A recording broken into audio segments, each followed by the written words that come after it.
días a todos, gracias por venir, por acercarse. Sí, en primer lugar, así también ya aprendemos un poco. En el Islam se saluda al otro con As-salamu alaykum. ¿Cómo? As-salamu alaykum.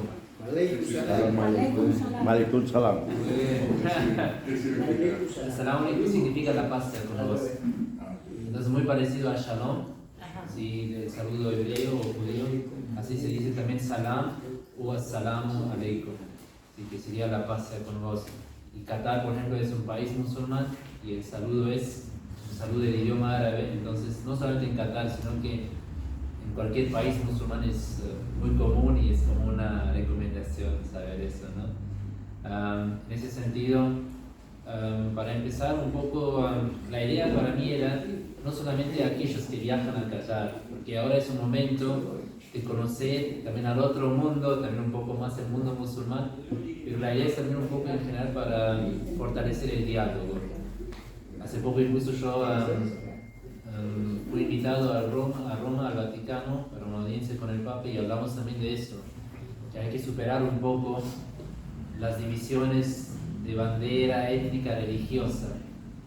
Y la clave para conocer o para respetar el otro es primero conocer sus costumbres, sus valores. Por ejemplo, algo muy común es el saludo, ¿no? Muchas veces nos pasa que no es que yo no respeto a una mujer, es todo lo contrario. Por el respeto, por ejemplo, no tocamos al otro género. Descendiente pakistaní, pero soy alemán. Por otro lado, tenemos acá, por ejemplo, dos hermanas musulmanas que son argentinas. No proceden de una cuna árabe. Entonces, la primera cosa para aclarar sería la distinción entre ser musulmán y ser árabe.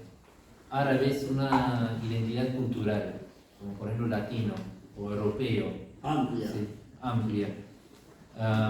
Por eso incluso, por ejemplo, hay árabes que no son musulmanes. Hay árabes judíos, por ejemplo, sefaradí. ¿Sí? O hay árabes drusos. Sí, la mayoría podemos decir, como en el caso de Qatar, casi 99%, en el caso particular de Qatar son musulmanes. Pero, por ejemplo, países como Egipto o Palestina, hace poco fui a Chile y, por ejemplo, la comunidad palestina más grande afuera de Palestina está ubicada en Chile. Pero la mayoría de ellos son cristianos, no son musulmanes. En el mundo hay casi 50 países musulmanes, para decirlo así, o naciones con una mayoría población o una población mayoritaria musulmana. Y por otro lado, también para entender que el mundo árabe es también muy disperso, muy dividido. Tenemos casi más de 20 países árabes, o países cuyo idioma oficial es el idioma árabe.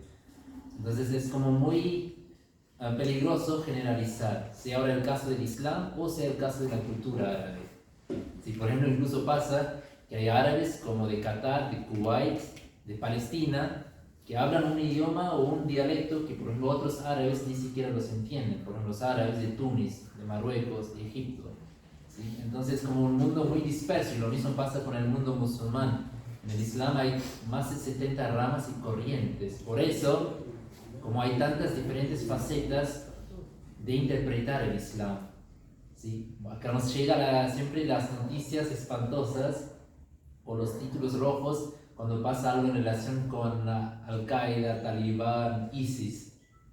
Pero esa es como una pequeña minoría dentro de las diferentes formas de interpretar el Islam. ¿Sí? Y lo mismo ahora, por ejemplo, con Qatar.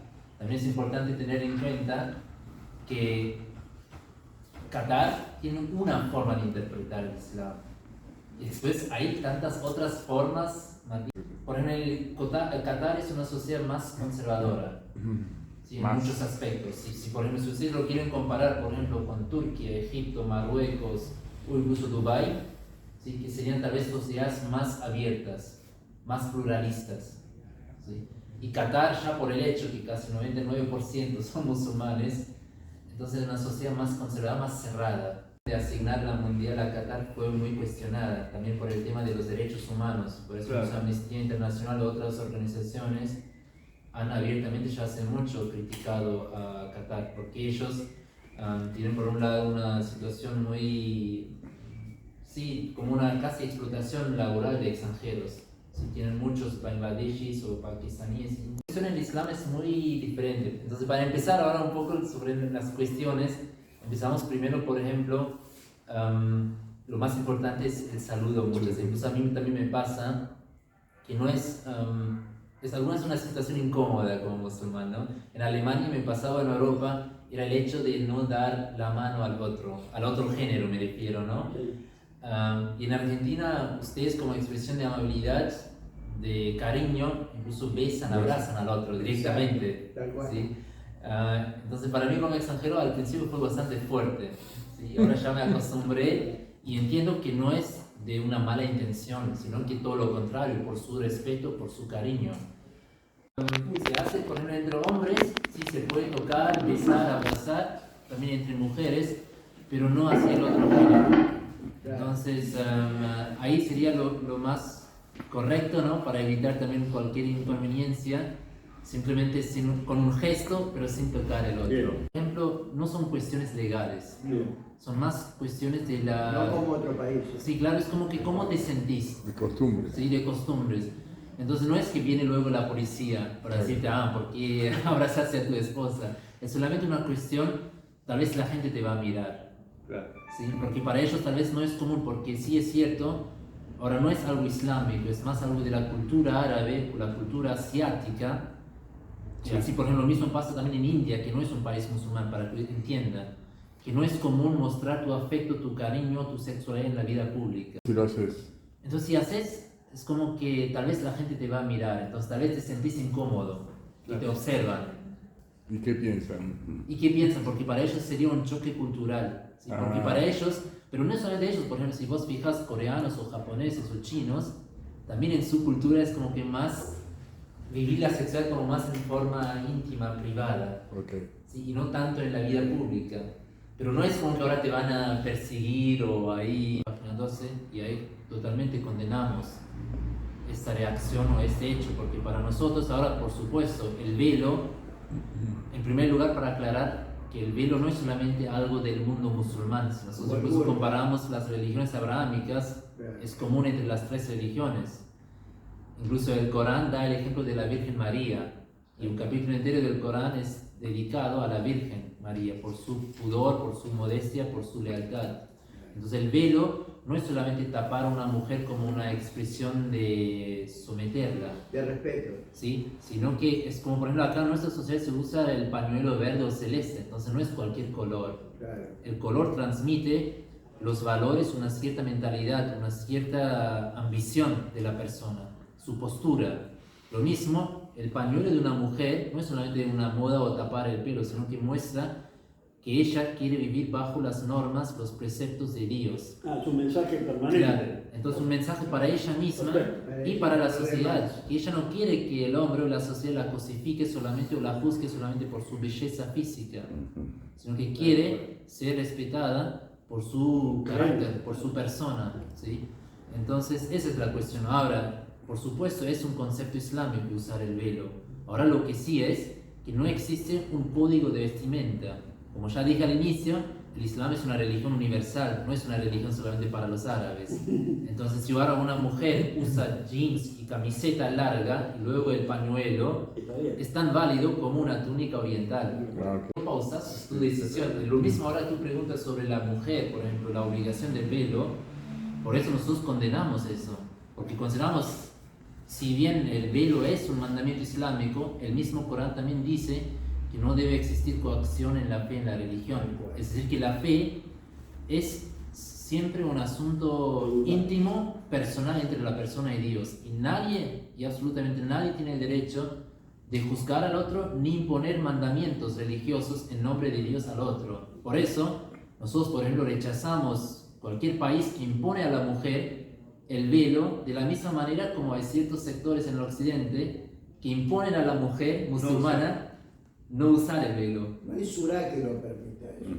No hay. Entonces, por eso nosotros, por ejemplo, sería la Sharia o la policía en Irán, en Arabia Saudita o cualquier país, nosotros realmente lo repudiamos y lo rechazamos. Entonces, también para mí, fíjate, como musulmán de cuna, como teólogo, lo que pasa en esa sociedad para mí también es un choque total.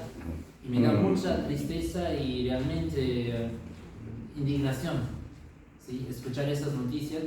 Y no es solamente ahora la cuestión del velo, sino que otras cuestiones también en Irán, Así que en nombre de la religión, la mujer es siempre deprimida o no puede acceder a sus derechos. Simplemente el hecho que necesita el permiso del hombre para cosas básicas. ¿Sí? Hace poco, por ejemplo, la mujer no pudo manejar el auto en Arabia Saudita.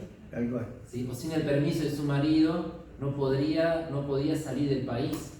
Entonces ahora si me preguntan ¿dónde dice eso en el Corán o en el Islam? En ningún lugar. En ningún lado se dice eso en el Islam, todo lo contrario. Por ejemplo, ustedes tal vez hace poco, el año pasado, cuando fue todo el tema con Talibán, los talibanes prohibieron a la mujer el acceso a la educación, ¿sí? A las universidades. Ahora si ustedes me preguntan ¿qué dice el Islam dice que es la obligación de una mujer obtener educación desde la cuna hasta la tumba. Entonces totalmente el caso opuesto. ¿Sí? Pero ellos, por supuesto, lamentablemente usan la religión como su tapa. Tal vez para nosotros acá, argentinos, una forma muy común de diversión sería tal vez alcohol, ¿no? Para relajarse también en los ámbitos familiares, sociales, es siempre un elemento fundamental, ¿no? Y en ese caso en el Islam no forma parte, no está prohibido el consumo de alcohol, ¿sí? Menos, el único caso sería por una medicina, ¿sí? En ese sentido sí, pero si no, como consumo no se permite el alcohol. Y en ese caso, ahora si me preguntas, ¿se puede conseguir alcohol en países musulmanes? Por supuesto sí, hay todo de manera clandestina, existe, ¿sí? Pero otra cosa es si me preguntas ¿qué dice el Islam? O si me preguntas, ¿hay musulmanes? Sí, por supuesto hay musulmanes que no cumplen con la ley, ¿sí? Pero yo como en ese caso voy a hablar lo que enseña la ley del Islam. En ese caso el Islam no permite por el alcohol. Por otro lado, por ejemplo, boliches, también lo que me hicieron durante la nota, también ahora no es un concepto islámico, creo que en ninguna religión, según el concepto de ninguna religión, es algo que se lo promueve, ¿no? Porque en Islam también el concepto es, ahora por supuesto la sexualidad es algo incluso que consideramos que Dios ha puesto en el ser humano, y también es incluso el Islam promueve expresar ese amor, ese cariño, pero solamente a través de formar una pareja o un matrimonio. Entonces no es permitido ni adulterio ni fornicación.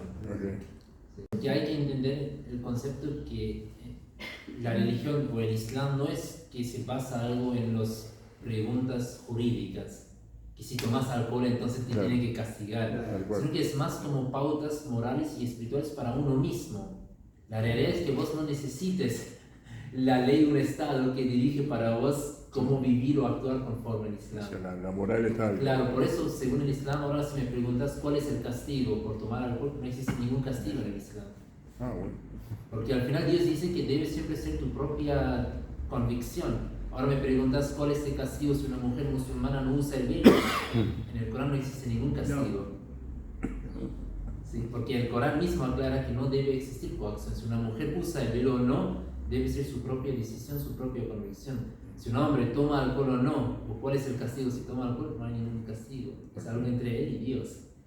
¿Sí? Ahora sí, lamentablemente hay países que no comparten la misma postura. Sí, porque van a mostrar tal vez una sociedad más abierta, tolerante, aunque no es así. Es, por ejemplo, si vos invitas a personas a tu casa, entonces en ese momento limpiamos, preparamos todo y decimos a los niños que se ubiquen bien, que no griten. Claro. No es la normalidad. Claro. Entonces para mí es como que ella dijo, todo el mundo va ahora a mirar a Qatar. Entonces ellos quieren vender, es el país, primer país árabe, primer país musulmán que será el anfitrión, ¿sí? Entonces quieren vender un poco su imagen.